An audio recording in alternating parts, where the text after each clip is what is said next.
നമസ്കാരം, ഞാൻ sunlight solar energy സൊല്യൂഷൻസിൻ്റെ MD. എൻ്റെ പേര് വിജു. നിങ്ങൾ എന്നെ സബ്സ്ക്രൈബ് ചെയ്യണം, എങ്കിലേ എന്നിൽ നിന്നും കൃത്യമായിട്ട് നിങ്ങൾക്ക് ഓരോ അവയർനെസ്സും ലഭിക്കുകയുള്ളൂ. കേരളത്തിലെ ഒരു മൈക്രോ സെലിബ്രിറ്റി കൂടിയാണ് സോളാർ ഇൻഡസ്ട്രിയിലെ. കഴിഞ്ഞ ദിവസം ഒരു കസ്റ്റമർ എന്നോട് വിളിച്ച് ചോദിച്ചതാണ്, എൻ്റെ അയൽവക്കത്തെ വീട്ടിലെ 5 കിലോവാട്ടിൻ്റെ ഇൻവെർട്ടറും 3 കിലോവാട്ട് പാനലും ഇൻസ്റ്റാൾ ചെയ്തു.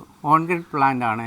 അവർക്ക് ഫ്യൂച്ചർ എപ്പോൾ വേണമെന്നുണ്ടെങ്കിൽ 2 കിലോവാട്ടൂടെ പാനൽ ആഡ് ചെയ്യാമല്ലോ എന്ന് എന്നോട് ചോദിച്ചു. ഒരിക്കലും പറ്റില്ല. അതായത് KSEBിൽ നിന്ന് നമ്മൾ ഫീസിബിലിറ്റി എടുത്തിട്ടാണ് നമ്മളൊരു സോളാർ പാനൽ ഇൻസ്റ്റാൾ ചെയ്യുന്നത്. ആ ട്രാൻസ്ഫോമർ ഏരിയയിൽ ഫീസിബിലിറ്റി ഉണ്ടെങ്കിൽ മാത്രമേ നമുക്ക് ഫ്യൂച്ചറിൽ ഇൻസ്റ്റാൾ ചെയ്യാൻ പറ്റത്തുള്ളൂ. അത് 99.99% എനിക്ക് പ്രതീക്ഷയില്ല. അതായത് വളരെ സ്പീഡിലാണ് ഓരോ ട്രാൻസ്ഫോമറിൻ്റെയും കപ്പാസിറ്റി തീർന്നുകൊണ്ടിരിക്കുന്നത്. ഏകദേശം 50 to 75 വരെ ആവറേജ് ഒരു 60% ട്രാൻസ്ഫോമറിൻ്റെയും കപ്പാസിറ്റി തീർന്നുകൊണ്ടിരിക്കുകയാണ്. അപ്പോൾ ഈ പറഞ്ഞ ഒരു ഡിസിഷൻ ഒരിക്കലും തെറ്റാണ്.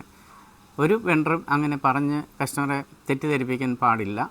ഞാൻ കൃത്യമായിട്ട് ഓരോ അവയർനെസ്സും കസ്റ്റമറിന് തരുന്നുണ്ട്. നിങ്ങൾക്ക് എന്താ ആവശ്യമുണ്ടെന്നുണ്ടെങ്കിലും എന്നെ വിളിക്കാവുന്നതാണ്. Okay, thank U.